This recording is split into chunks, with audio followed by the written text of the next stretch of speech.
All chrome, but the smoked version. There it goes. So there they are, side by side. He's got a universal lip with adhesive on it that you just stick around. I got some good news and I got some bad news. The good news, I am the bad news. And in this video, we swap out the headlight housing. We upgrade. And install a new front lip. Damn. On my homie Victor's 2010 Mazda 3, the tank. So the reason why we're back. Victor wanted to switch his headlights due to some oxidation issues that were actually happening on the inside of the headlights. So I can't do the little toothpaste thing or buff them out or whatever. Unless I get the headlight, put it in the oven, separate it and take it out from the inside. But forget that mess. Sound like work. We upgrade. Oh, damn. Come on, watch out, buddy. It's like, damn, that hard.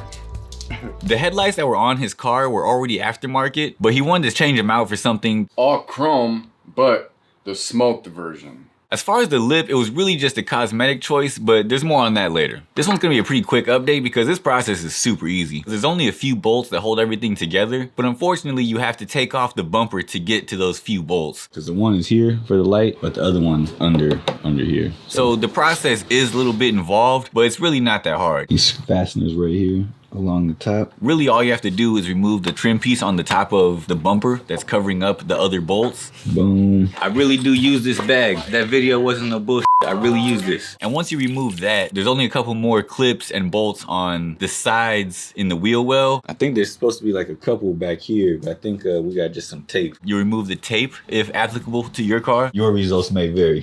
But this tape is stuck back here because I wrapped it behind here when it was holding on to this. But I did it so well that I can't even take it off. Yeah. Then you can get access to the bolts that you need to remove the actual headlight housing. And if you were thinking he didn't have sound deadening under there, you were wrong. Think again. There is definitely sound deadening already on the bumper. And the reason we had to remove that whole damn bumper, this bolt right here, and the other one on the other headlight. So you gotta remove this one, which we already did, and this one. The actual headlight housing is held on with only 3 bolts, 2 on the top basically, So it's those two and these dudes. and then 1 on the bottom towards the fender. There it goes. Gotta take off that stuff. You should probably do that first, probably be a little easier. And then it just comes out. Super easy process. While we had everything removed, before we put everything back together, instead of just throwing back in the original headlights that he had, So we're swapping out this turn signal bulb. for this turn signal bulb, he wanted to throw in some LED blinkers to basically have LEDs all around. Nobody tell Oxito I'm doing this. Boom. We decided to check them out in comparison to some stock halogen blinkers so you can see the difference. Okay, all right, we see it. So you guys decide. So there they are, side by side. Very similar. That's the halogen one, that's the stock one. That's the LED. Yeah, that has like an electric look, and this has like a house light bulb look. This glows like Jesus. Just glows like Jesus. And that one glows like a nightclub. So while we had everything taken apart, Victor took the opportunity to go ahead and reinstall his stock airbox because we live in California, and in California every couple years you have to get your car smog certified. Certain things won't pass smog, so you gotta restockify your car real quick, go get it tested, and then what you do from there is your choice. Because on this channel, we don't condone illegal things. We do kind of look the other way. We do tend to do that. That is for damn sure. Basically, if you have a modified car, you either gotta know a guy or you gotta put it back to stock, you know? So this is gonna be going there, but under all of that will be this. So you gotta line it up with these guys right here. That one, this one, and then right here.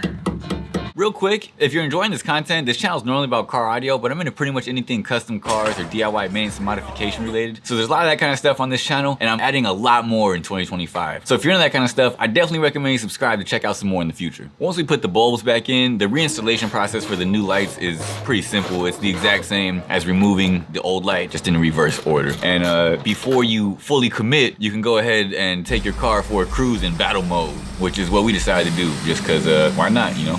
Something about seeing cars like in battle mode, just like taken apart, like you just envision like, damn, you're only like a bash bar away from like some Mad Max shit. If you're not having some fun with this, you're doing it wrong, period. That's just what it is. Like, this is supposed to be fun. For the lip install, he basically got a universal lip that's essentially like a piece of rubber with some adhesive on it that you just stick around. Damn, this is pretty sticky.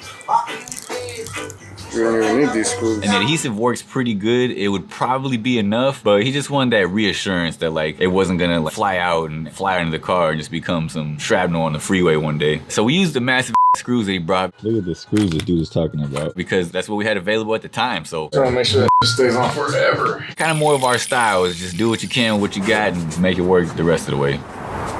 And you know, people can talk whatever shit they want, but oh, it's not aerodynamically like whatever. Like, this dude's not racing. He's not doing Pikes Peak. You know what I'm saying? Like, let people enjoy their shit, man. Why are you being weird? If you're looking for an actual piece of aerodynamic performance equipment, obviously this is not the thing you buy. But like, for what it is, like, there's really nothing wrong with it. Honestly, the look of it, pretty damn nice. Damn. And he spent very little on this, and he got exactly what he wanted. He got like a stylistic look that he was looking for. It was easy, took him like no time, and I'm pretty sure the monster bolts that he got to install it were probably more expensive than the actual lip. Serious screws. But yeah, with the new lip, we were able to reinstall the bumper for real, you know, get it nice and in place. He had to do a little bit of trimming on the edge of it once he saw it like kind of on the car. We're gonna be leaving the plastic on for protection. I'll be getting some UV protection or a clear film.